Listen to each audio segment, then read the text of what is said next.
Fully furnish flat विकणे आहे. Location आहे गोविंद नगर नियर सागर स्वीट RD सर्कलच्या अगदी जवळ नाशिक या ठिकाणी. 3 BHK 1150 स्क्वेअर फीटचा फ्लॅट आहे.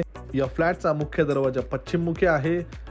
यानंतर देण्यात आलेला लिव्हिंग स्पेस, लिव्हिंग एरिया आपण बघू शकता. लिव्हिंगला आपणास रोड फ्रंट स्टँडिंग बाल्कनी देखील इथे प्रोव्हाइड करण्यात आलेली आहे. फुल्ली फर्निश फ्लॅट आहे. अतिशय लॅविश आणि प्रीमियम असे इंटिरियर यामध्ये करण्यात आलेले आहे. Table top wash basin, double प्लॅटफॉर्ममध्ये किचनमध्ये मॉड्युलर किचन आहे, फ्रीज आहे. यानंतर वॉशिंगचा एरिया बघू शकता. ड्राय बाल्कनीचा स्पेस आपण बघू शकता. 3 BHK 1150 स्क्वेअर फीटचा फ्लॅटमधील देण्यात आलेला पहिला बेडरूम. या प्रोजेक्टमध्ये 24 तास सिक्युरिटी गार्ड आहे. ॲम्युनिटीजमध्ये लिफ्ट आहे. ॲलोटेड पार्किंग आहे. कॉमन वॉशरूममध्ये वेस्टर्न कमोड. यानंतर देण्यात आलेला मास्टर बेडरूमला अटॅच वॉशरूम देखील आपणास मिळते. बेड ठेवल्यानंतर बघू शकता बरीच स्पेस आपणास येथे मिळते. यानंतर अजून एक तिसरा बेडरूम. या फ्लॅटमध्ये देण्यात आलेला हा तिसरा बेडरूम. या तिसऱ्या बेडरूमला आपणास रोड फ्रंट अटॅच बाल्कनी मिळते. फ्लॅटची जी किंमत आहे ती मित्रांनो 72 लाख निगोशिएबल.